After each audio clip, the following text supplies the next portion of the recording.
Good evening. How's everybody? I'm Southern. I like people to talk to me. So if I say how you doing, y'all feel free to just have your way and respond, okay? All right. Thank you, Dana. I appreciate you. I just know. I just know. I just know.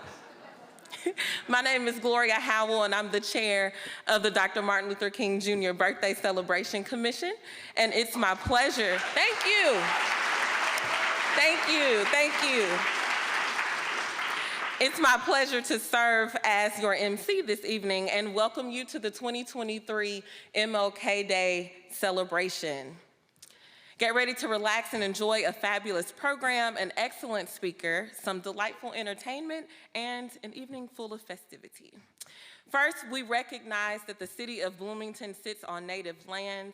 The city, as well as the city administration buildings, are on the traditional homelands of the Miami, Delaware, Potawatomi, and Shawnee people, and we acknowledge they are past, present, and future caretakers of this land. Yes. Yes. We also acknowledge that much of the economic progress and development in Indiana, specifically Bloomington, resulted from the unpaid labor and forced servitude of people of color, especially enslaved African labor. We acknowledge that this land remains home to and a site of gathering and healing for many indigenous and other people of color, and commit to the work necessary to create and promote a more equitable and just Bloomington. Yeah, y'all are amazing audience. You're amazing. I also grew up in a Baptist church, so I will say y'all are amazing. Amen corner. Thank you. Thank you. We move forward knowing and acknowledging our rich, complicated, and sometimes painful past so that we can learn from it and create a true land of opportunity. Second, Indiana University's African American Choral Ensemble has been preserving the legacy of African American choral music since 1975. Directed by the incomparable Dr. Raymond Wise, the Emmy Award-winning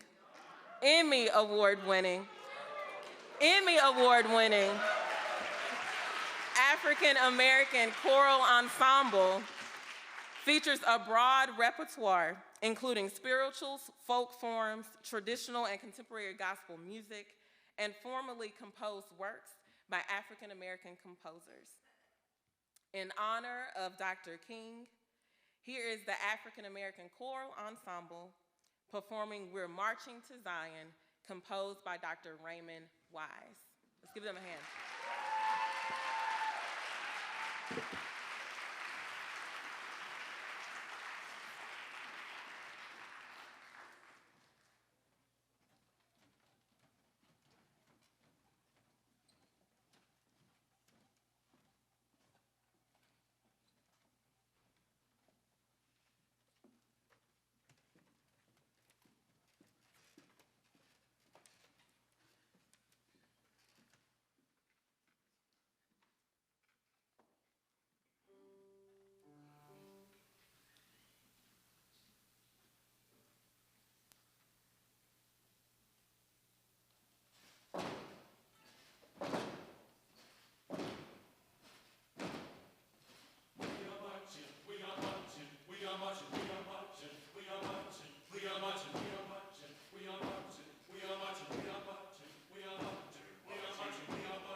thank you, Choral Ensemble and Dr. Wise. Can we give them another round of applause?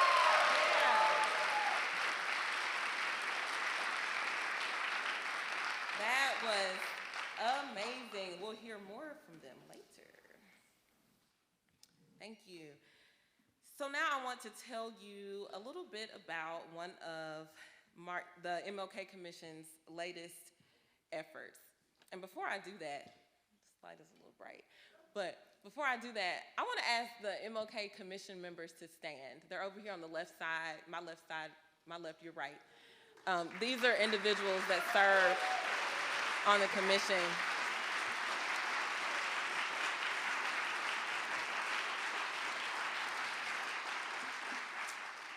They are amazing individuals, live right here in Bloomington, who joined me in sharing in the vision of Dr. King and wanting that to permeate this community. So I'm really grateful for them and for what they do, along with Michael, our liaison, who works hard on our behalf. So thank you, thank you. So again, I want to tell you about some of our latest efforts. You'll see in the middle of your program the One Community curriculum overview. We have trained facilitators to lead interactive presentations with elementary school students on issues of bias, identity, conflict resolution, and envisioning a better world. The Commission feels strongly that these kinds of conversations about social justice need to take place when children are young. If your educational institution or your church has an interest, please let us know. Contact information is on the back of your program. And having participated in this, it's a joy to talk to children about these types of things. And children are really smart. I don't know if y'all know, but just in case you forgot, children are very smart and inquisitive, and these are things that they're really interested in. So let's do our part in making sure that they're educated on that. Okay, does that sound good? Yes, ma'am. All right, thank you. So now to tell you more about this program, we have a fellow MLK commissioner, my right-hand person, Jessica Davis. She is the vice chair of the commission.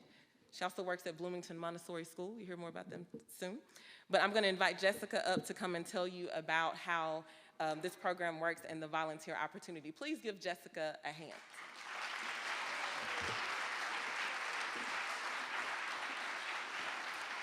Thank you all for coming.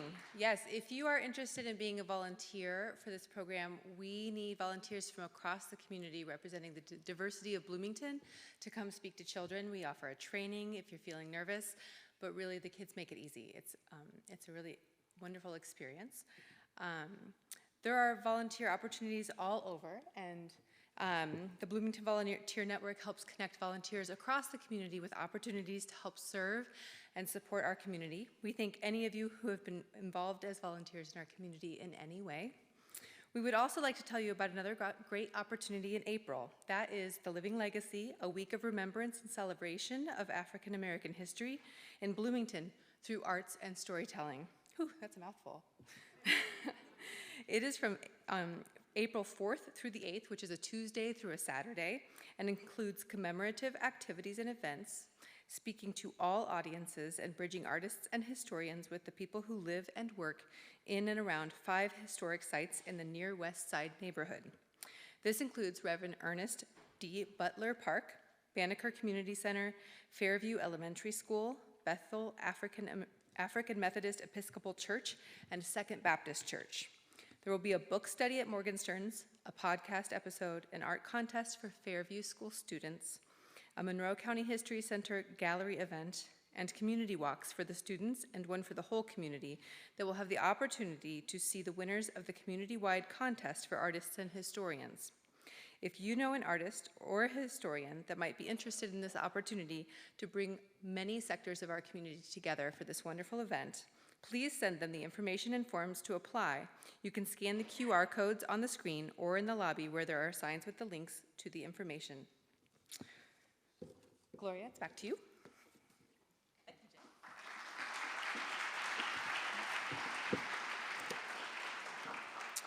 Thank you. So please get involved and be on the lookout for that program. The MLK Commission, we do more than celebrate Dr. King's birthday, which is a great a great thing to do. Would you agree? Yeah, thank you. It's a great thing to do, but we know that Dr. King's legacy goes beyond just us celebrating his birthday, and we can do that 365, right? And so we ask that you get involved and participate in these programs. Beyond recognition of volunteers and that great opportunity that we just talked about, or we just heard Jess talk about, we would like to thank the underwriters, sponsors, and contributors of our program tonight. The following major event underwriters donated a minimum of $1,000 for our event tonight. Indiana University Office of the Vice President for Diversity, Equity, and Multicultural Affairs, the City of Bloomington Community and Family Resources Department, Cook Incorporated, Griffin Realty, Lola B. Debro and family. We also thank our event sponsors who gave $500 or more, the Bloomington Montessori School, Indiana University Credit Union, Ivy Tech Community College, Old National Bank, Spiritual Assembly of the Baha'i of Bloomington, and finally, there are event contributors who gave $250 or more, the Bloomington Human Rights Commission, United Way of Monroe County, Southern Indiana Radiological Associates, and Monroe County Government. Let's give them a hand. Thank you.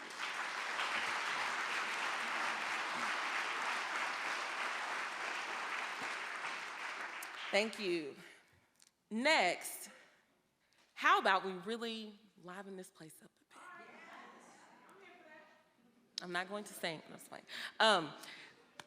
We're gonna hear some drumming from the Fairview World Music students and teachers. Let's give them a hand.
Thank you, Fairview World Music. That was great. We were told that this was going to be a treat. That was my first time hearing them, and hopefully it won't be the last. That was great.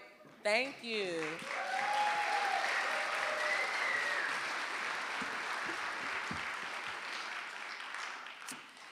Next up is Deputy Mayor Mary Catherine Carmichael, who is bringing formal greetings from the city and will present the 2023 Legacy Award winner.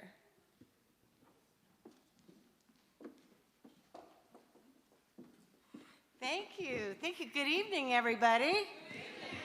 That is the original tough act to follow. I don't know. I don't know about anybody else inspired to go out and buy a drum later tonight and just, I want to be that cool. So thank you so much. One more time for Fairview World Music.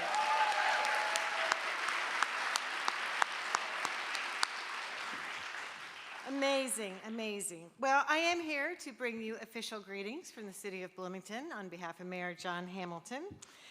Thank you for joining in our community celebration of Dr. Martin Luther King and the powerful legacy that he left us. I'm honored to be here as your deputy mayor and participate in this commemoration, and to present in just a moment the MLK Legacy Award, which is really an exciting award that we all kind of look forward to every year because it's a big secret and we all love that. So we will be giving that to this year's richly deserving recipient. However, one matter of business that I think we need to talk about as a group, and that is I want to acknowledge the recent brutal attack of a member of our community. I want to state categorically, as Mayor Hamilton did, that here in the city of Bloomington, we deplore any form of racism or discrimination, especially hate-based violence. This behavior is not acceptable and will be dealt with accordingly. We know when racially motivated incident like this resonates throughout the community, it can leave us feeling less safe. We stand with the Asian community and all who feel threatened by this event. Our staff will continue to do all we can for the victim and the larger community. So thank you.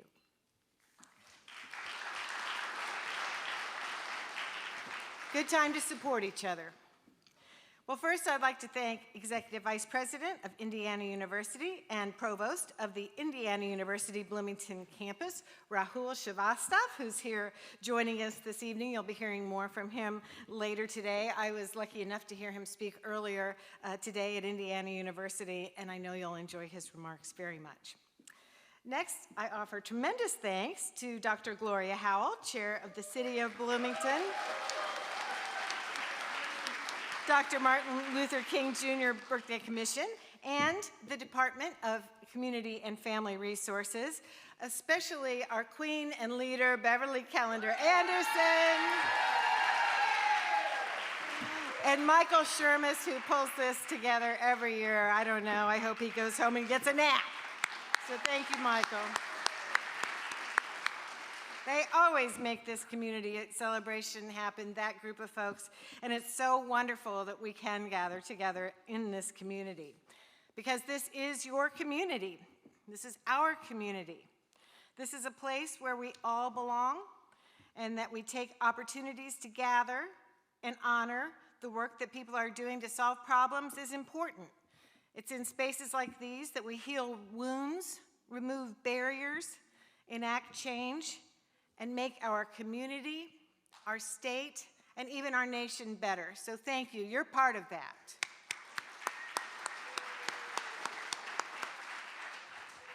All of these people, excuse me, one of these people is this year's Martin Luther King Jr. Legacy Award winner. Now bear in mind, the winner does not know who they are yet. This year's recipient, and don't call it out, is selected for this award by the City of Bloomington's Martin Luther King Jr. Birthday Celebration Commission for her lifelong commitment to justice, passion for serving others, and deep community involvement. In the Bloomington community, you can find her at the Bethel AME Church doing what she loves, being in service to others. She has taken a holistic approach to service and the church's ministries. She co-teaches Sunday school and serves as a steward. She also gives much time and energy to making sure the church facilities are welcoming for members and guests. On any given day, she may be the first one to arrive and the last to leave. At the onset of the COVID-19 pandemic, she was very involved in the church's food distribution ministry. What important work that was. Shopping for groceries, preparing food boxes, and distributing those to families in need. Most recently, this person was very instrumental in securing the naming of Bethel AME, Bloomington's oldest predominantly Black congregation church, as an historic site in the city of Bloomington, and that's a big deal.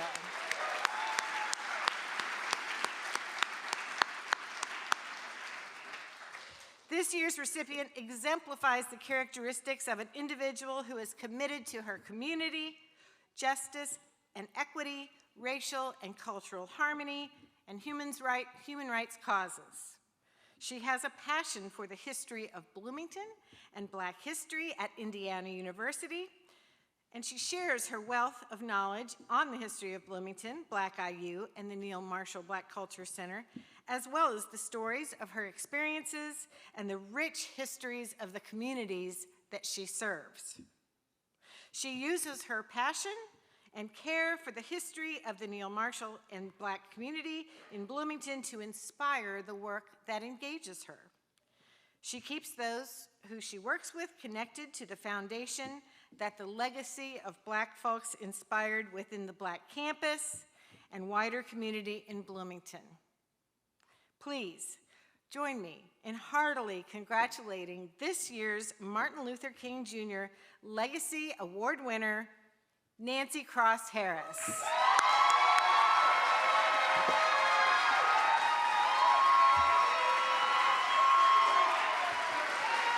Please join me on stage.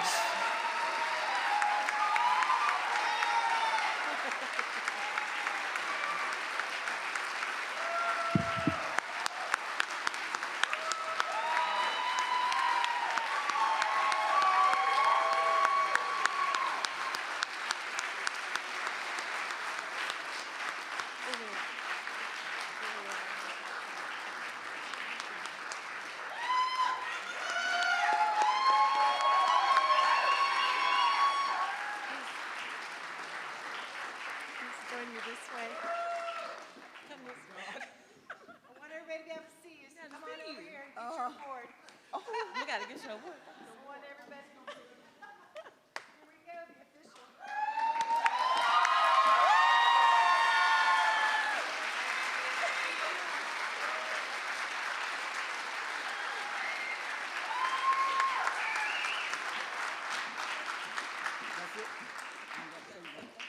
Thank you so much.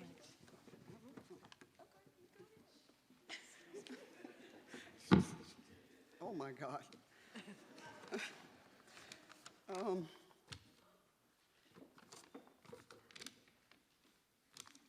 So, first and foremost, I give thanks to our Lord and Savior, Jesus Christ. For he is the source of everything. When I opened my email a few weeks ago, I was like, what is this? Really? Me? It was very shocking, and I just put it away real quickly and went back to it a little bit later. And my first thought was, who would nominate me for such an award? Who? This is the Reverend Dr. Martin Luther King Jr. Legacy Award. Wow. I am truly honored. Just to be nominated is enough, but to receive it is quite mind-blowing, really. It really is a privilege, and I'm especially thankful to whoever it was that thought enough of me for this prestigious award.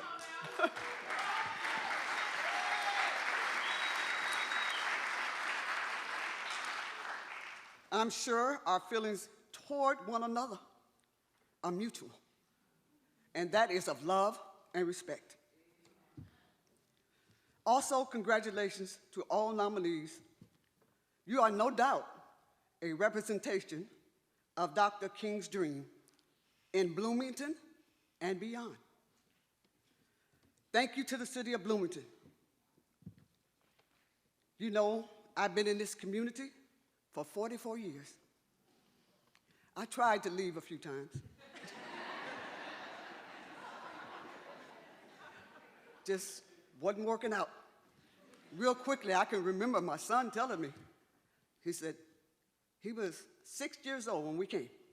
And he said, I want to stay here, Mom, until I reach high school, and then we can go somewhere else. I said, okay. But he never said anything about leaving. And so here we are today.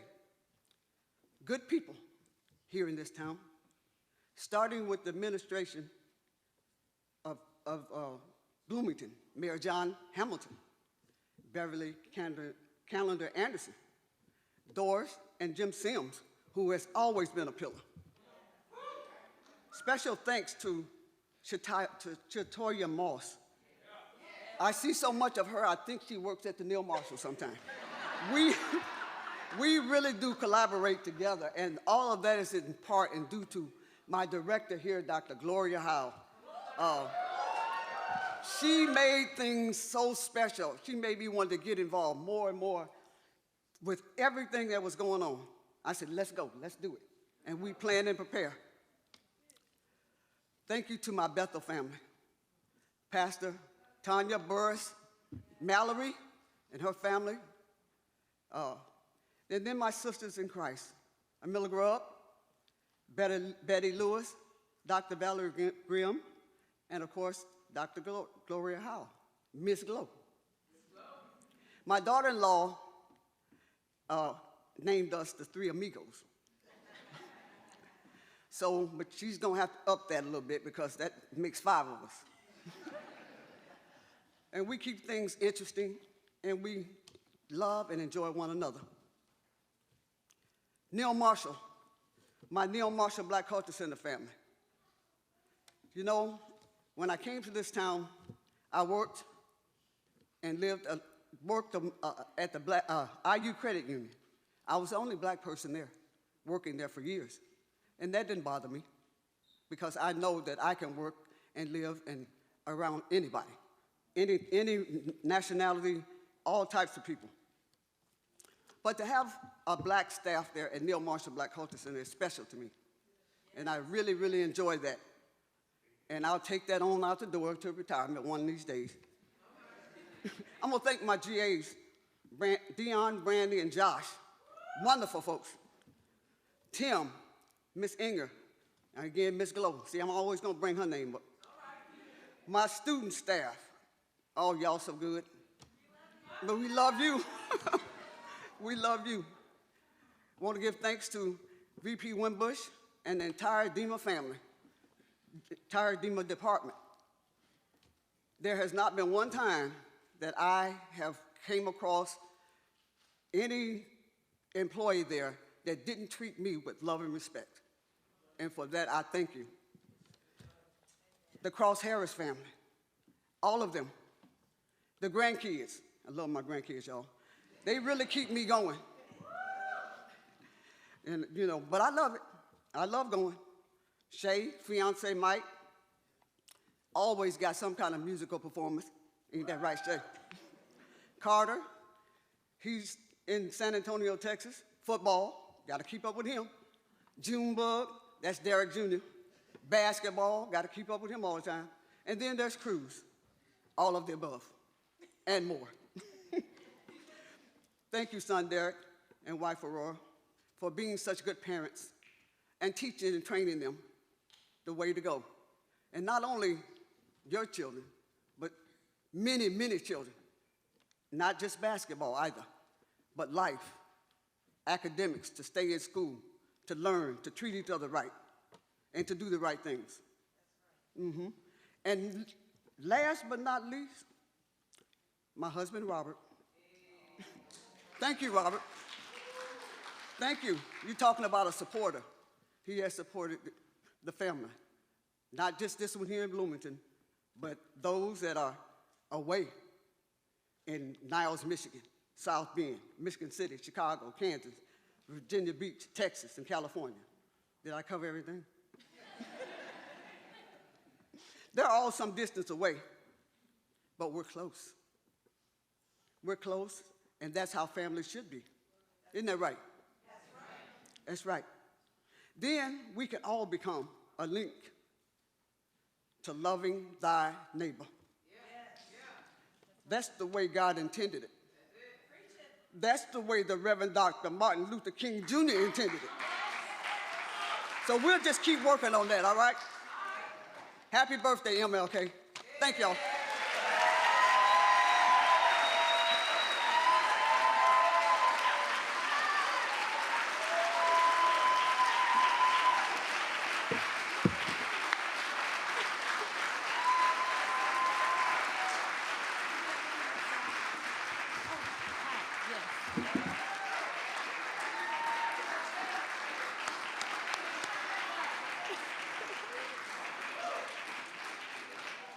Thank you. Thank you. Congratulations, Miss Nancy Cross Harris. We call her our dancing queen at the Neil Marshall because she got some moves. She also has a voice. I think she was really surprised, y'all. Oh, her sisters. I don't think she knew they were coming.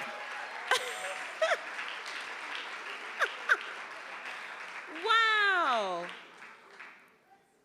That is beautiful. Miss Nancy has sisters I know in South Bend who made that trip, and she did not know that they were coming tonight. So that's very special. Yeah, absolutely.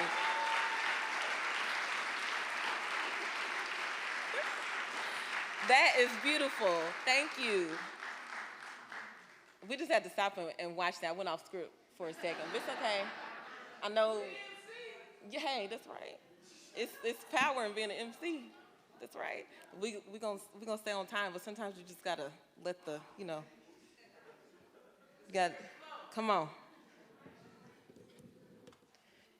Yes. So again, congratulations, Miss Nancy, and such an incredible person who's very, very deserving of that honor. And congratulations to all the folks who were nominated. We got some really good people in this town, you all. So definitely thank you for all your contributions.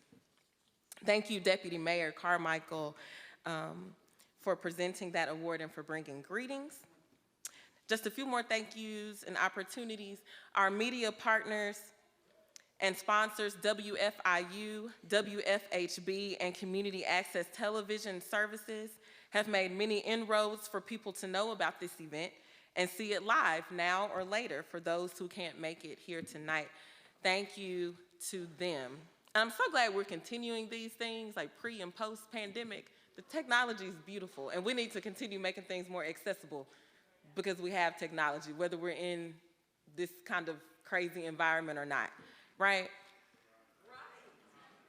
Thank you, Lisa. I know my people, y'all, I know them. Now I'd like to invite another fellow commissioner.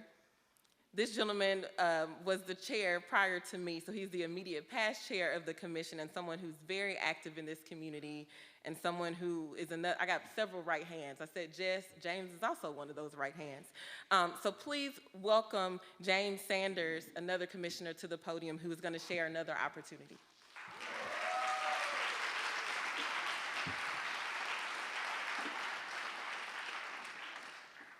Good evening, everyone. I'd like to say congratulations again to Ms. Nancy Cross Harris. It's so easy for the work that people do to fall through the cracks and be unrecognized, but I'm so glad that she got this opportunity this evening because she deserves it.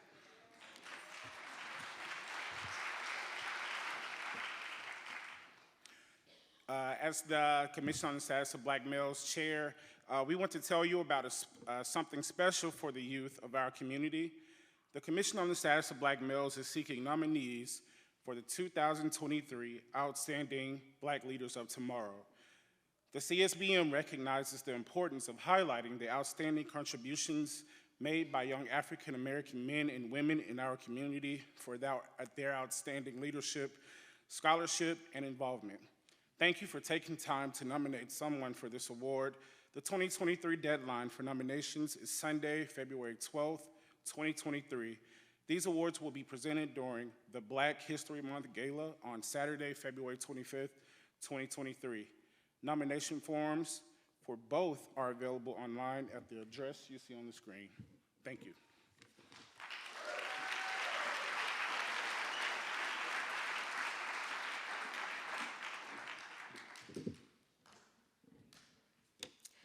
Thank you, James.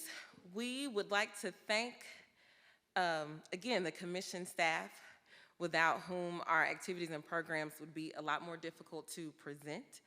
Our Community, Family, and Resources Department staff, Audrey Cedar, helped put together the program tonight, and Michelle Moss, the graphics you're seeing on the screen tonight. And of course, we greatly appreciate, you've already heard the Queen Bee is what we call her, CFRD Director Beverly Calendar Anderson, or affectionately known by a lot of us as BCA. You know, people that go by their initials, they're like real premium and stuff. So, yeah, so Beverly, yeah, hey, that's it. So Beverly is one of those people and someone that this community is very, very, very fortunate to have. Very fortunate to have Beverly Calendar Anderson, BCA, Queen Bee, yes. We will now welcome the African American Choral Ensemble back to the virtual stage to share another song or two. So please enjoy the choral ensemble's selections. Let's give them a round of applause.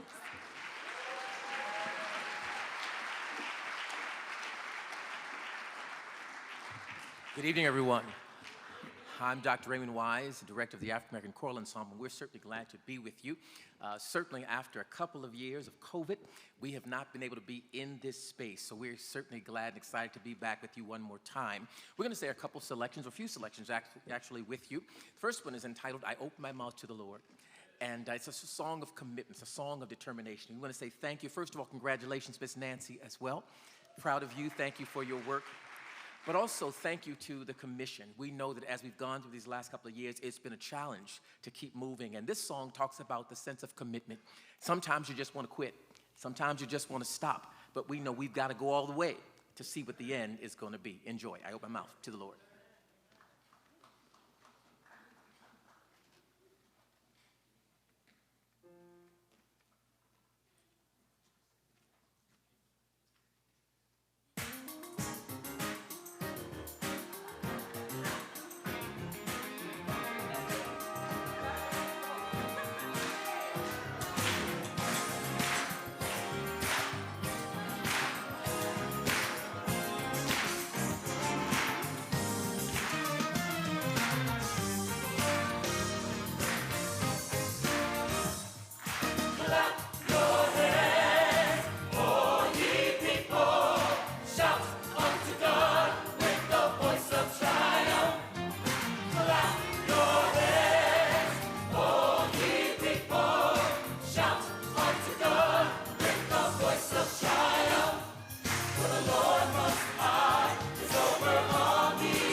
Thank you. We know that this is a time of celebration, to celebrate the life of one who has gone before us, who was committed to the journey. But we know that even after we celebrate and we praise and we get excited, there is still work to do. And the work could be very, very simple if we go back to that basic golden rule that says, do unto others as you'd have them to do unto you. In other words, what we need is more love. We need to love one another and love each other right where we are, for who we are. This next song we're going to share with you is entitled Need Love. It's written by one of our former ACE members, Bobby Davis, and it just talks about the need for love and the need for peace.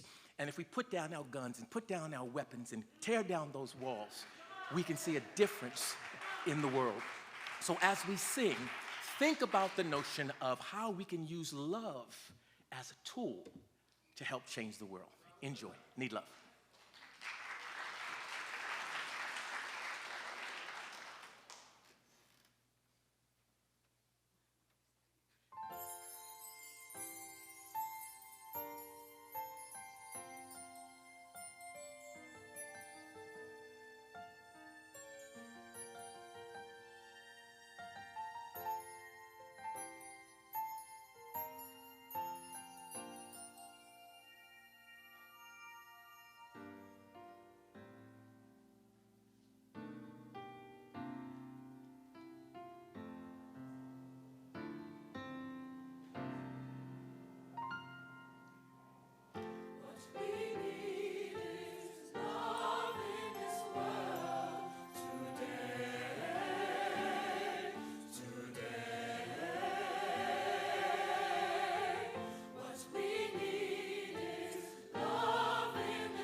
Thank you again, African American Choral Ensemble, for those beautiful, beautiful selections and very powerful lyrics. Y'all were listening to that.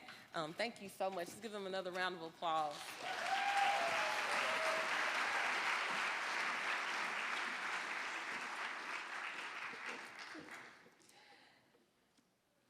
Now we will have greetings from the Monroe County Commissioners, Julie Thomas, Lee Jones, and Penny Gibbons.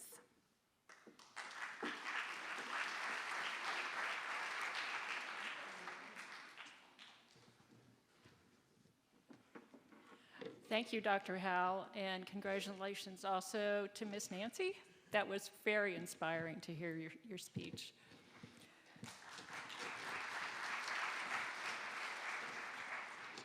As I was getting, I also want to bring greetings from Commissioner Jones, who couldn't be with us here tonight. As I was getting ready for tonight, though, I was thinking about Dr. King and realized that he was only 5 days younger than my mother. And with his birthday yesterday, had he survived, he would have been 94 years old. Think of all he did in those short 39 years that he had, and how much more we could have learned from him if he were still with us. But in April of 1963, Reverend Martin Luther King Jr. wrote a letter from the Birmingham jail where he was incarcerated because he led a protest march against racial injustice without a permit. Prompted by the call of local white moderate clergy members to cease protesting, Dr. King explained the need for action. We are all connected.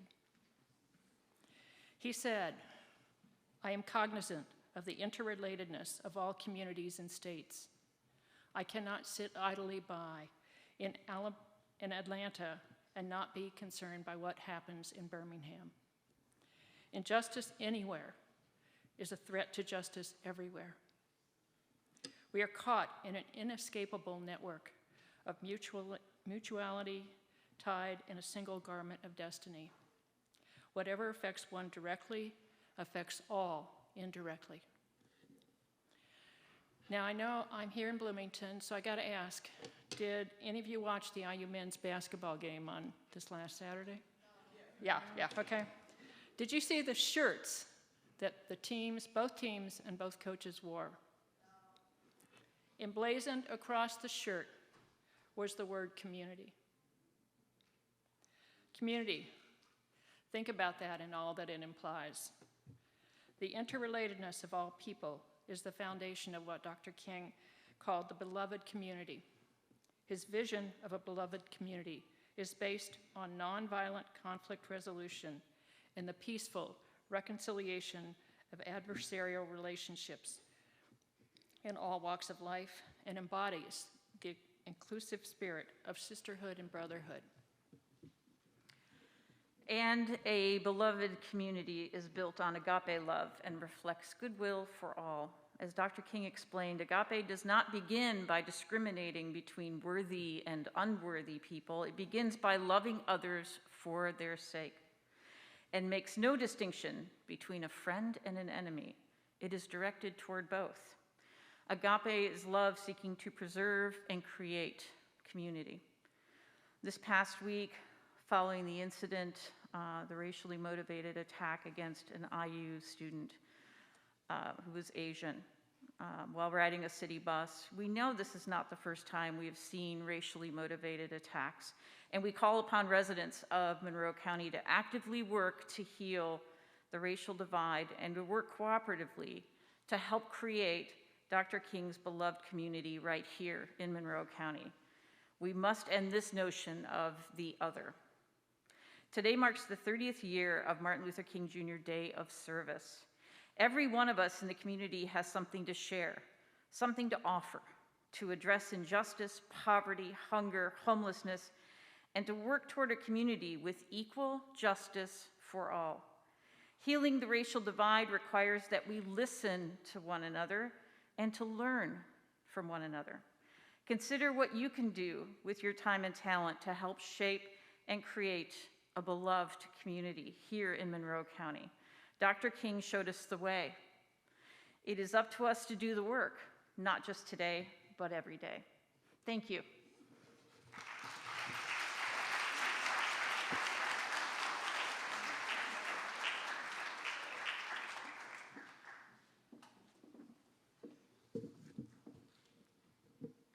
Thank you, commissioners. The next piece, Where All Is Peace, will be performed by dancers and musicians of the IU Jacob School of Music.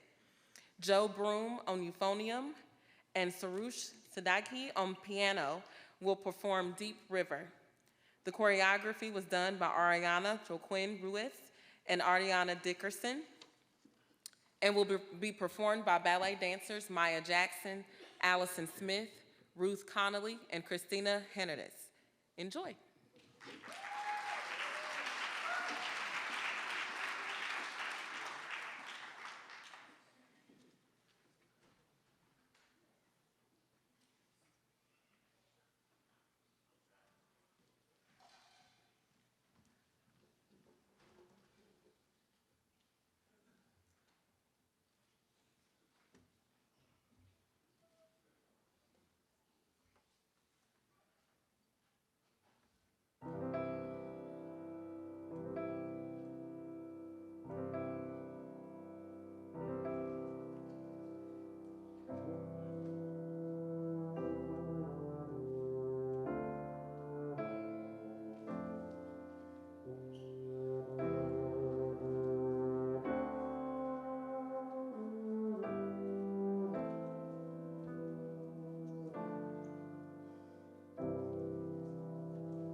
Thank you to the dancers and choreographers from the IU Jacob School of Music Ballet Department. That was beautiful, thank you.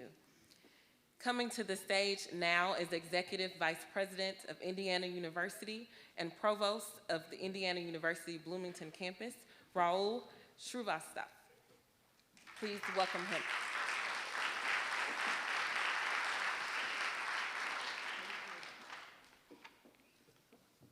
Thank you, Gloria. Good evening, everyone. It is bright here. I don't know how you're managing this. Should have gotten my sunglasses. I am so grateful to be able to join you today to celebrate Dr. Martin Luther King Jr.'s birthday. Events such as this offer us a wonderful opportunity to affirm the long and deep connection between our community and the Indiana University campus. I'm immensely thankful to the city for organizing this important event that offers an opportunity to gather and reflect on service, love, unity, and Dr. King's larger life and legacy. Even in this past week, with the heartbreaking attack on our local city bus, we are called to renew our shared purpose to create a community that fully honors the dignity of every one of us. I join President Whitten, campus and community leaders in affirming our unending commitment at IU to stand against hate in all its forms. I stand with those impacted and all members of our community seeking opportunity and justice today. Today, amongst a multitude of service and justice-oriented programs, IU hosted our third annual Diversity and Social Justice Conference, which brings together faculty, staff, students, and community members with leading national social justice experts. They addressed inclusive teaching practices, methods of building trust in our community, and many ways to work towards Dr. King's dream. This year's conference title, The Audacity to Believe in Dignity, Equity, and Freedom, comes from Dr. King's 1964 Nobel Prize-winning acceptance speech. Dr. King opened that speech with an account of the intense racial injustice persisting in the United States, and immediately afterwards, he asked a question. Why was this prize being awarded to a movement which had not yet won peace? That question still resonates today as we contemplate what it means to celebrate when the complex work towards equity and justice is far from done. However, in that very speech, Dr. King also offered an answer. He said, "I refuse to accept despair as the final response to the ambiguities of history." He framed the award as reinforcement of active hope and went on to reject the cynical idea that the present nature of humanity is all that is possible. He insisted that human beings have the potential to break free from patterns of oppression, to understand that the well-being of others is interrelated with the well-being of oneself, and to eventually achieve peace. In the context of IU, this potential to make change hinges on the extent to which we build deep collaboration with community partners, especially within the city of Bloomington. As members of this community, woven into its neighborhoods and organizations, our students, our staff, our faculty share the responsibility of educating themselves and working collaboratively to address issues related to social justice. We can achieve this through developing strong relationships and collaborations, combining our talents and our passions, and driving our innovations and discoveries towards our shared goals of making a positive impact on our community and humanity overall. For example, our IU Core represents a strong network of IU students, campus stakeholders, and community partners who have joined forces to create positive social change, much of which happens within the city of Bloomington itself. Since IU Core's launch just a few years ago, I think it was 2018, late 2018, the IU community has logged more than 3 million student volunteer hours in Indiana communities. Thank you.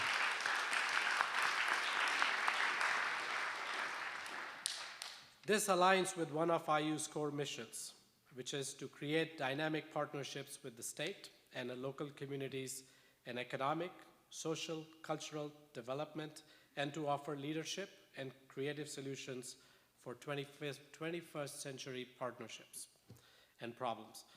Like Dr. King, we continue to hold firm to hope, and we do so by committing to build cooperative spaces, cooperative programs, and facilities where we can connect across divides to share time, to share energy, and to share innovative ideas. In closing, I invite you today to consider two things. The first is to reflect on your own passions. What is in this community that drives your hope and inspires you to make a change? The second is to reflect on your relationships. Who in this community are the most obvious and the least expected partners in growing that change? It is only with this active hope and this deep togetherness that we can achieve the justice and peace that Dr. King dreamed of. Thank you.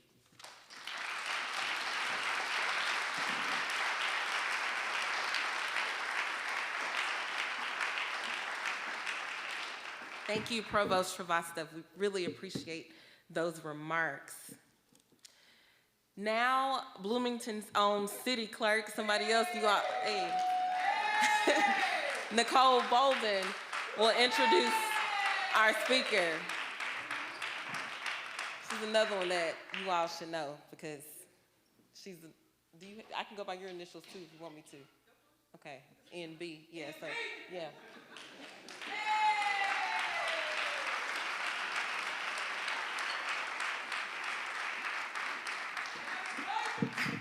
Good evening. My name is Nicole Bolden, and I'm the Bloomington City Clerk. And I have been asked to introduce Representative Park Cannon. And so I thought I would tell you about how I didn't meet Park back in 21. I was at a conference and I was standing at an elevator and I saw a beautiful woman who I recognized immediately. And I was immediately starstruck. So rather than saying, hello, my name is Nicole, I just stepped over to the elevator, slid inside, hid, went up to the room and was like, oh my God, I just saw Park. Well, did you say hello? No. I chickened out completely, just choked. I did. I see you looking at me like, really? Oh, I did. It was horrible. But I have to explain to you all that in that moment, I didn't know what to say. Here I am approaching 50, and I have not achieved nearly the things that she has. When she was 23, she was first elected to the Georgia House of Representatives. 23 years old.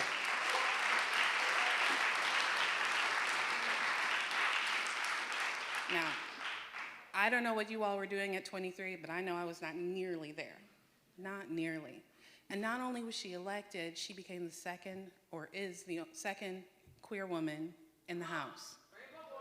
So,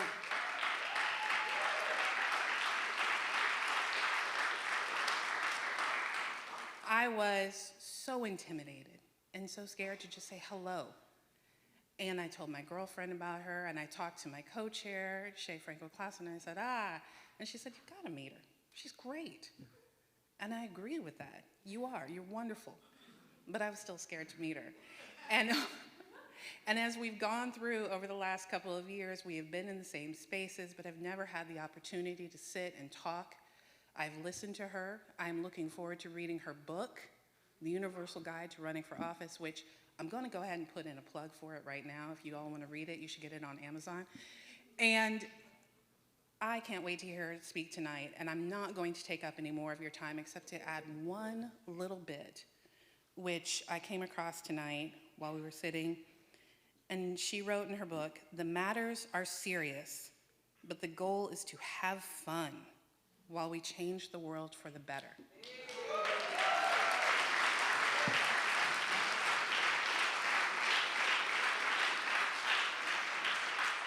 And shouldn't that be the goal? When we get up and we're trying to make our world better, our state better, our community better, we need people who are leading and who are having fun in the process. So, tonight, it is my extreme honor to introduce you all to Representative Park Park Cannon of Georgia. Thank you.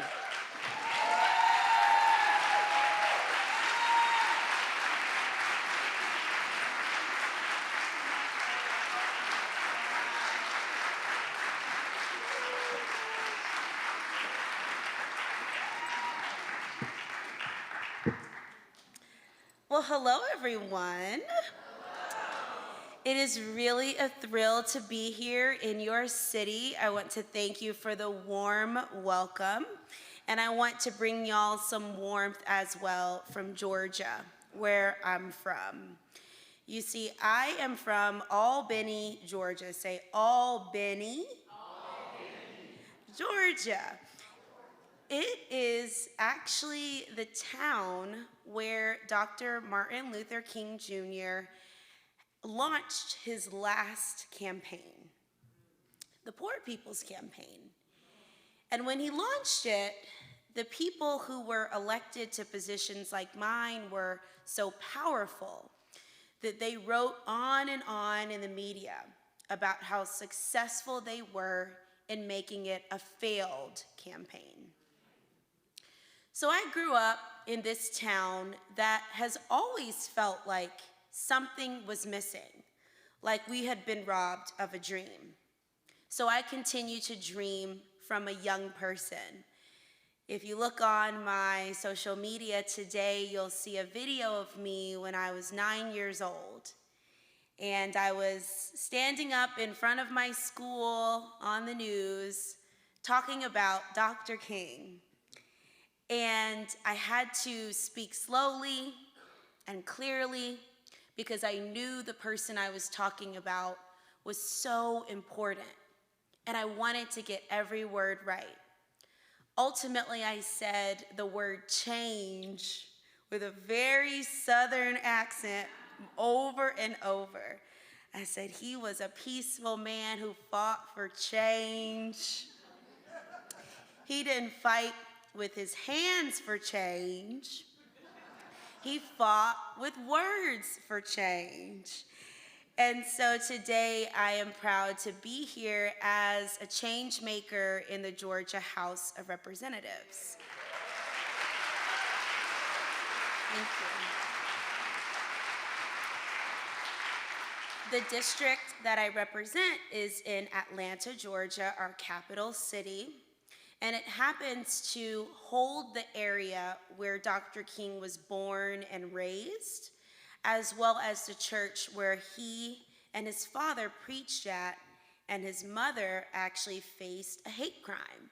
She received some bullets from someone who did not believe that their assembly in church was the right thing. So I've always had to think about what happens when we go through difficult times and we're change makers and we speak up.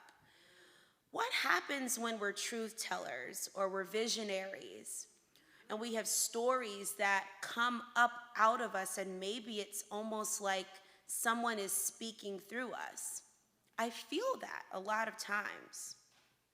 And so these past few years, there's been a few difficult times where we were truth-telling during a global pandemic in a place that constantly gave out police interactions and took away the right to vote. So throughout this time, we continued to create coalitions and we put our stories from our communities together to try to make our case and to try to bring people closer together. I remember March 25th, 2 years ago, and then it goes blank for a few months. I had gone to my job at the state capitol, and I serve as the secretary of our caucus. So I am that millennial you want in the room. I've got 2 phones. I can help you get on the Zoom and turn your audio on while taking minutes and paying attention. So we went to work early. 8 o'clock, we start our caucus meeting. 9 o'clock, we've got rules committee. And we found out that a bill we had been tracking the day before that was 2 pages long had turned into a 98-page bill. That bill rewrote the entire voting code for the state of Georgia. It changed everything from voter eligibility to registration to administration to tabulation. So we started to read through this legislation as quick as we could, but it quickly passed the Rules Committee and came to the House floor. At 10 a.m. when we gavelled in, we went to the media and we told them what was happening. And we got together and we got our speeches together for the floor and figured out how we would dissent. But there was a narrow rule that had been given, so we were only going to have a short amount of time. The vote happened and the bill passed. It was immediately transmitted to the Senate and it passed the Senate as well. We then found out that it was time for the House to adjourn, and most folks started packing up their bags, but as the secretary, I stick around on the floor. I like to see what happens before and after. So I stuck around for a few minutes, and as everyone went out the staircase that way, I went out the staircase this way, received a text message that the bill was going to be signed in about 10 minutes. So I went downstairs. We were still in the midst of a pandemic, so I had my mask on. I wear glasses so that I can see. I had an AirPod in my ear. It was kind of chilly, so I had a scarf on. I am a fashion girl, so I had heels on. And I went downstairs, had my purse, and I began knocking on the door. This is the door that the governor was behind. And in those moments, I wasn't thinking about this as an action of violence, knocking on a door. In fact, I was thinking about it as what Dr. King would do. An act of non-violent, direct action. People love to talk about how he was nonviolent, but he was really about nonviolent direct action. So today marks 662 days since I spent 5 hours in the Fulton County Jail for knocking on the governor's door. And some of the time in between then and now has really, truly gone blank. I'd like to thank the folks who are a part of my community and my support system for helping me to remember that it's okay to live through trauma, and it's okay to sometimes not know how to talk about it, but how drastically important it is that at some point on special days like today, or when you're wearing something that makes you feel really confident, like a hot pink dress in Indiana, that you talk about it. Because that bill, in its haste and its secrecy, was very suspicious. The fact that they wanted to sign this bill after rushing it through a process with closed doors, blinds drawn, underneath a painting of a plantation in Georgia, really spoke about how extreme and to what lengths they would go to restrict the right to vote. And that I was targeted for standing up and saying maybe someone should be able to bear witness to this and dissent. So the next day was a session day. I had to go back to the state capitol.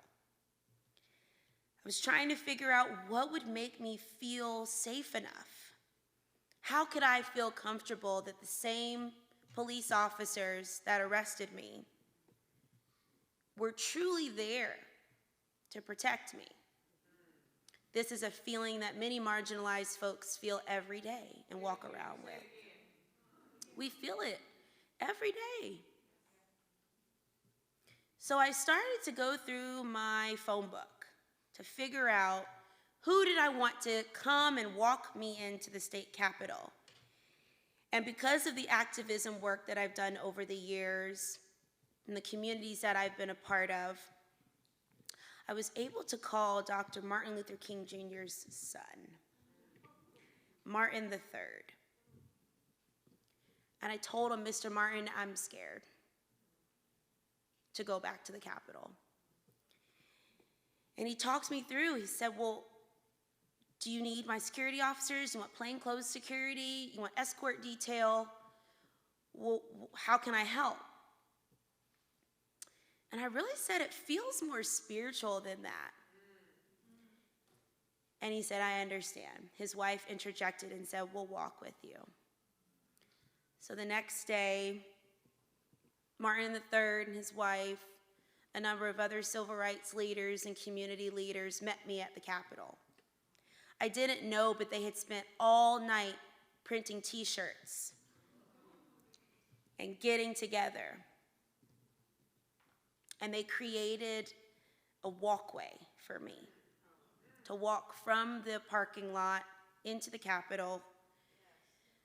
We marched around the Capitol in silence, stopping at the intersection of MLK Jr. Drive, which when King was assassinated, the governor of Georgia said no,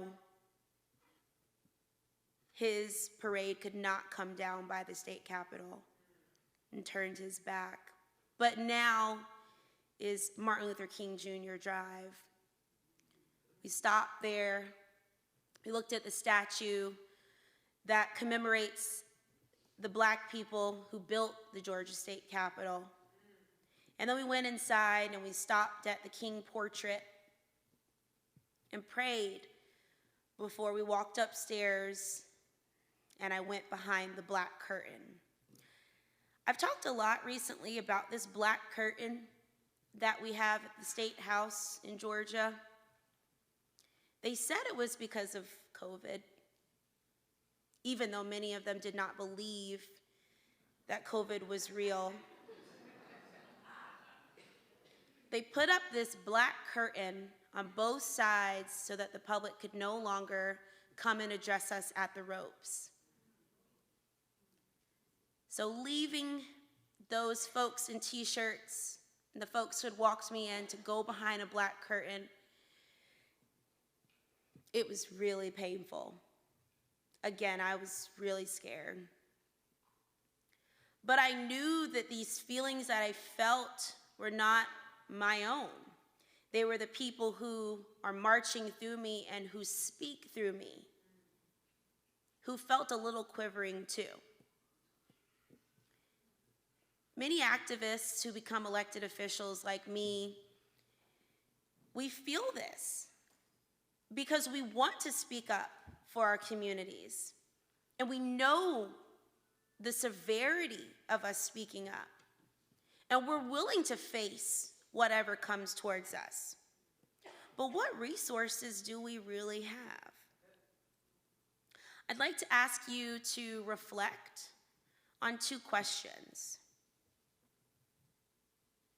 Do you have a deep understanding of what it means to move towards shared liberation?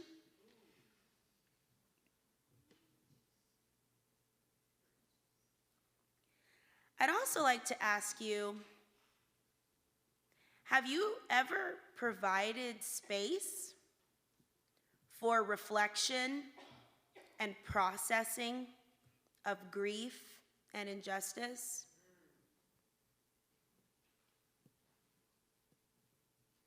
As you think about yourself, I'm wondering about your core hopes. I'm wondering about your objectives. I want to know why you're here. I want to know what we can do and accomplish together. And are we doing things for ourselves or for others or for the both of us? Because these are the questions I truly believe that Dr. King was asking towards the end of his life. We have to make space for questions like these, especially when it gets busy and gets loud and it gets scary. That's why earlier today I shared one of my favorite quotes from Dr. King that one of my colleagues shared on social media. And when they shared it on social media fact-checked it. And social media said it wasn't true. But I believe that it is. It says our lives begin to end the day we become silent about things that matter. The reason why I believe that to be true is because that's equity. And I understand why the dictionary and social media don't know the definition of equity and can't describe it. Because most folks don't work towards it, and it really does not benefit capitalism.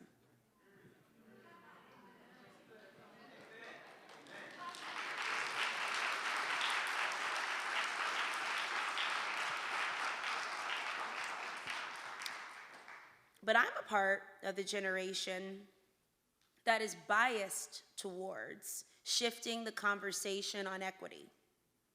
We're here to show that equality and equity are not interchangeable. Equality can ignore people's individual needs and does not always lead to a fair outcome. But when we strive for equity, we give folks what they need to be successful. We really want to see how this shakes out, though. Has anyone ever played Monopoly? I think this shows us the difference between equality and equity, too. We start with the same amount of money, but then luck, a few rolls, a few good cards move you forward. Spending a little bit too much on rent, going to jail, can take you backwards, even if it's really not your fault. But you're expected to keep moving forward as if nothing ever happened. I walk around with physical discomfort from my arrest and also emotional turmoil. And I'm not sharing that because I'm special. I'm sharing it because there are so many people in this room who are doing the exact same, and I promise I see you.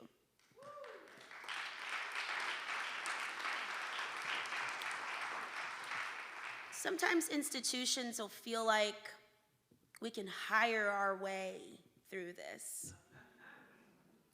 But it really has to go deeper.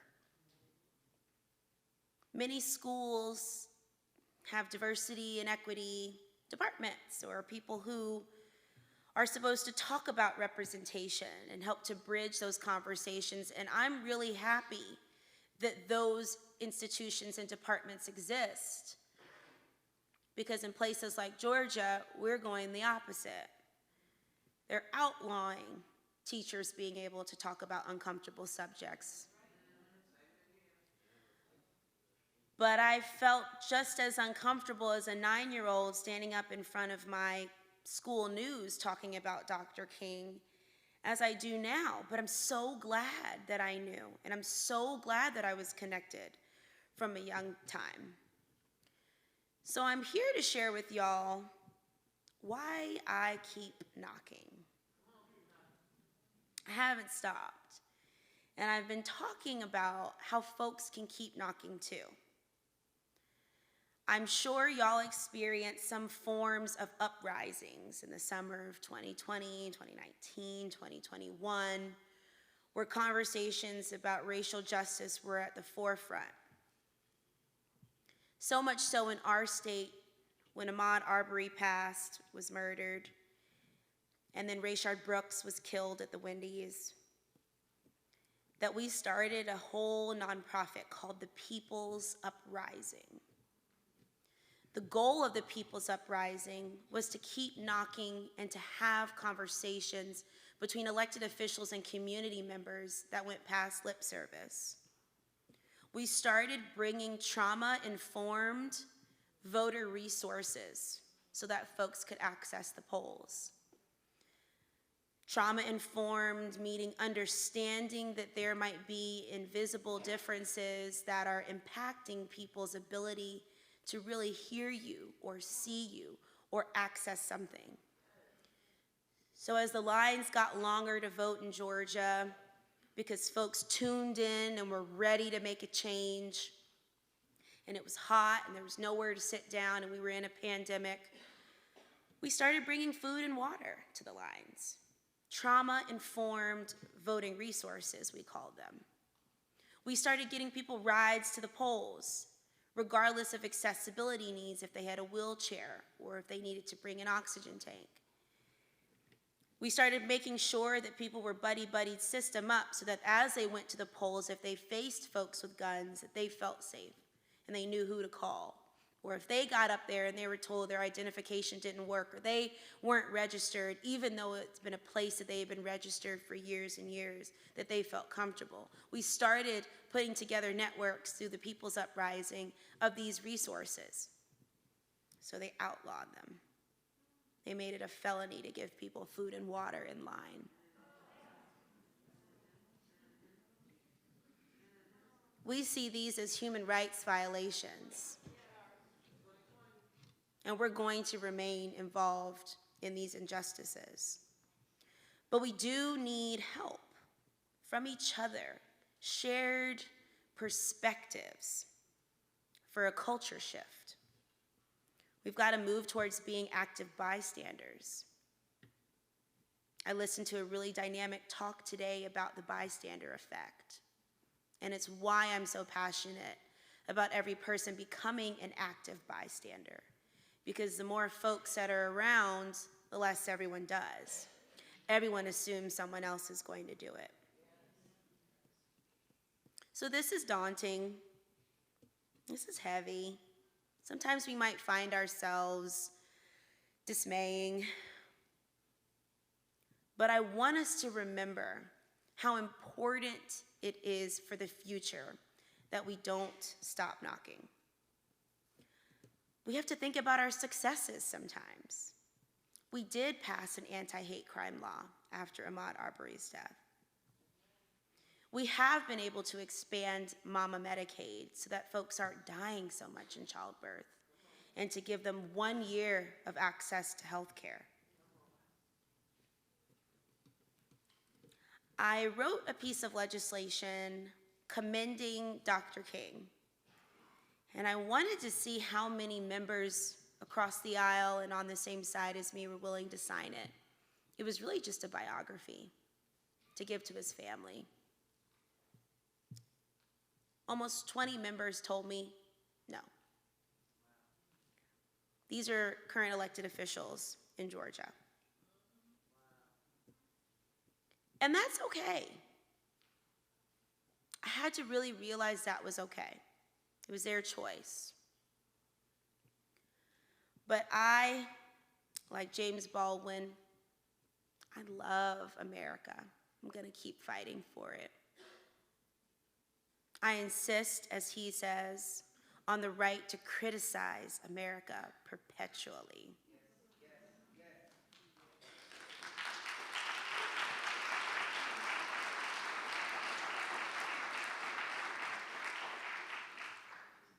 I'm hopeful that when we look back, there will be space for smaller conversations to come out of really big ones.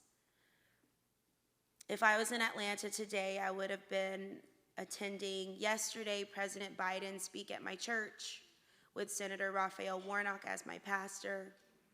Then I would have went to the Bayard, Rustin, Audre Lorde breakfast, which is a queer breakfast we host every MLK Day before we jump into a march that goes down our Main Street Peachtree over to the King Center where we have a bunch of speakers. But I hope that as we look back, there will be a bunch of small conversations that come out of big ones, like I said. because one of the smaller conversations that's been coming out in Atlanta is about the importance of queerness in Dr. King's movement.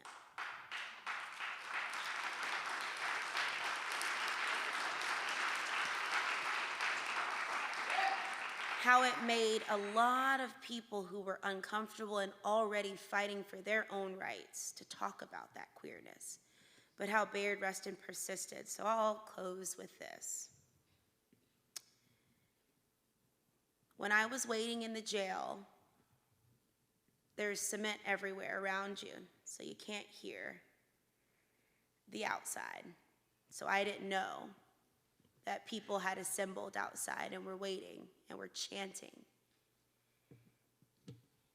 But I was so grateful when I came out that they were there.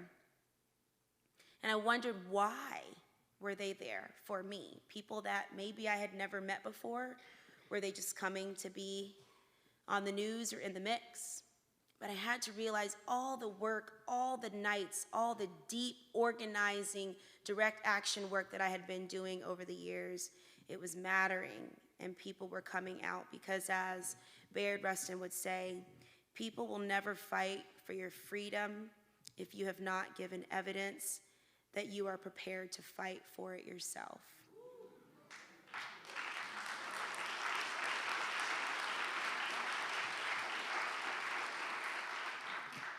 Are you prepared to fight for it yourself? Thank you very much.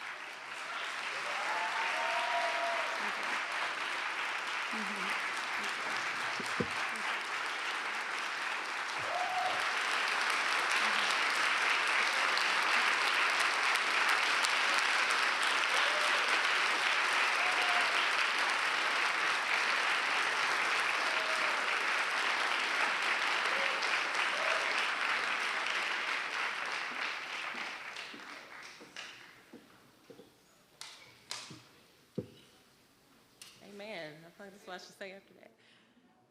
Thank you, Representative Cannon. Can we give her another round of applause? That was amazing. So inspiring. If that was not a call to action, I don't know what is. Wow, a call to action. Thank you. Keep knocking. Yes, it's a lot of knocking that needs to happen in the city of Bloomington and in this state and in the world. So, wow, that was great. And thank you for being the fashionista that you are. I don't know if you all saw her shoes, but I've been eyeing them ever since I saw her tonight. We should talk about that and what size is available, where you got those shoes from. Thank you. And I'm sure some of my sorority sisters are spotting those too. Yes, they are beautiful. Thank you, and your speech was beautiful. Get back to it. Your speech, stay focused, as Tabitha Brown says. Stay focused. Speech was amazing. Thank you so much for that. Yes.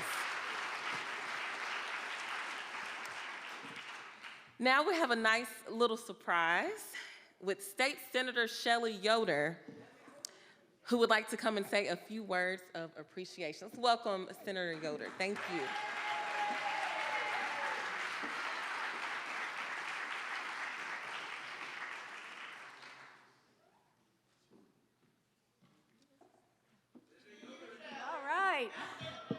Thank you so much. I have to just say that when I saw who the commission invited to speak to the city of Bloomington, thank you. I could not even imagine a better messenger than Representative Park Cannon for this moment in our community. And I do have a girl crush, I will just say that. And I want to say also, as a child growing up in Shipshewana, at the end of my childhood home, we had a small home, a hallway. There was a picture of Jesus knocking on the door. And while the picture itself was so very one-dimensional and so very white, that image has stuck with me on how disruptive that knock can be. And I followed your story, Representative Cannon. And knowing you were going to be here, I was inspired and moved because we have a lot of knocking to do in Indiana.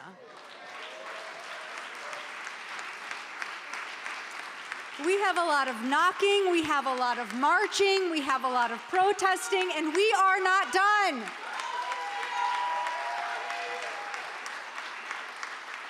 We have to continue on the legacy to make certain that the Indiana State House, the Georgia State House, is truly serving the people. So please know that I bring with me a little memento that, if you would so, Representative Cannon, it is a pin from the Indiana Senate that I want to give to you to please remember us, because it is in those small, beloved communities that we can find hope to continue doing the knocking. Thank you. So cool. Thank you so much. Thank you for inspiring us. We will continue the work here in Indiana, and we will be holding space for you in your own healing and in your work. And we'll be doing and making as the good, as the late, remarkable John Lewis inspired us to continue causing good trouble. Yes. Thank you.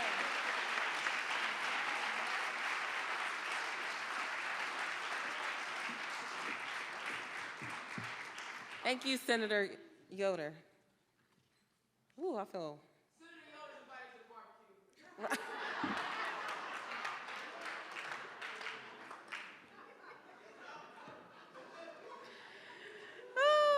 Oh, Dana.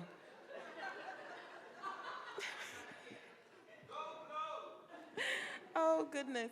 Thank you so much. Thank you. Now we are going to have some closing remarks from Pastor Michael Carter from the Life Church here in Bloomington. Pastor Carter, would you come? Let's welcome him to the podium.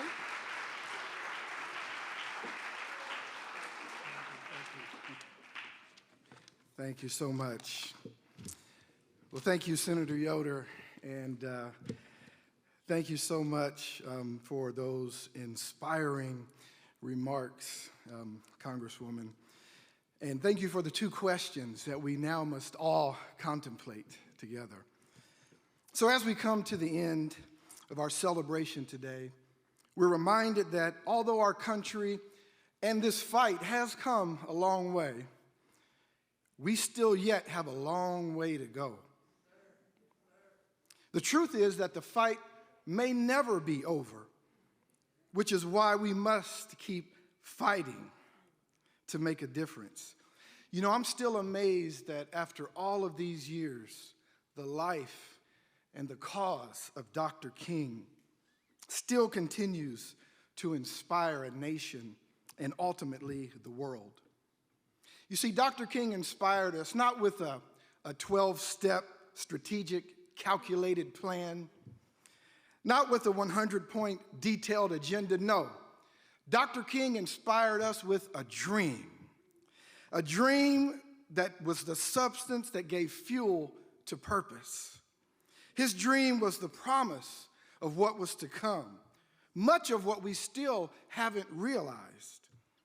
It's been said that a person without a future will always return to their past. Well, Dr. King and his dream gave us a future and a hope that all people would be treated equally, a hope that the faults of America would be exposed and corrected, and an emotional plea of what this country could be. Now the question becomes, where does that leave us? Are we to revel in the past accomplishments, rest on the foundation of the struggle that has propelled us to this point where we are today. No, we must continue to build on that foundation. We must keep seeking. We must keep asking. We must keep knocking.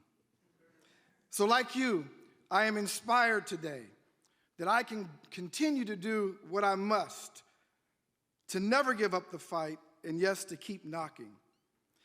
And we must realize that we don't have time for procrastination. You know, the great American aphorist Mason Cooley once said that procrastination, it really makes the easy things hard, and it makes the hard things harder. But as Dr. King once said, there is a fierce urgency of now. So I leave you with the words of Edwin Markham, American poet. He once said, "Great is it to believe the dream as we stand in youth by the starry stream. But a greater thing is to fight life through and look back and say, the dream was true." Much love and many blessings to you.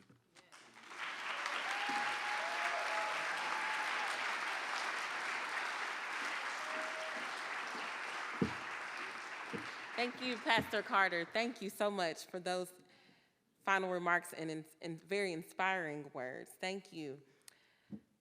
All right, did y'all have a good time? Yes. Me too. I say every year that this program was my favorite, and this program is my favorite every year. But wow, Representative Cannon, you amazing. We would like to know, you just said that you had a good time, so we need you to document that because we need data, okay? Because data gets us sponsors. So we need you to document how you feel about this, and not only that, we just really want to know how you feel about tonight because we want to know how to plan for next year. And believe it or not, we start planning a year in advance. So the next time we come together as a commission, we'll be talking about next year. So please, pull out your phones. You just heard from Representative Cannon that technology is important. She said that in so many words. She was advocating for technology and people using technology. So hold up your phone. You can go to your camera, okay? And hold it up so that you get to the QR code, and it might show up yellow on your phone. It'll be a little link. You need to click that link and answer the questions, okay? You did it. Thank you. I appreciate you all, and we appreciate you all for sharing your feedback. That is incredibly important. Again, thank you to all the sponsors of this program. Thank you for all of you coming out, the commission members. Thank you for all the work that you put into planning. Michael, stand up again. Come on, stand up. Michael Sherman, who's our liaison for the MLK celebration. He keeps things moving, keeps us on top of things. So thank you, Michael. Thank you to all of the children that performed tonight, the students, the Fairview Elementary, IU Jacobs School of Music, the African American Choral Ensemble. Thank you to everyone who's here. Congratulations again to our MLK Legacy Award winner, Ms. Nancy Cross Harris. Thank you all. Give yourselves a round of applause for being here tonight. Thank you. Thank you, thank you, thank you. So we're gonna end this on a celebratory note. We're gonna hear again from the African American Choral Ensemble. They will be singing Shine the Light, arranged by Dr. Raymond Wise. Thank you and good night.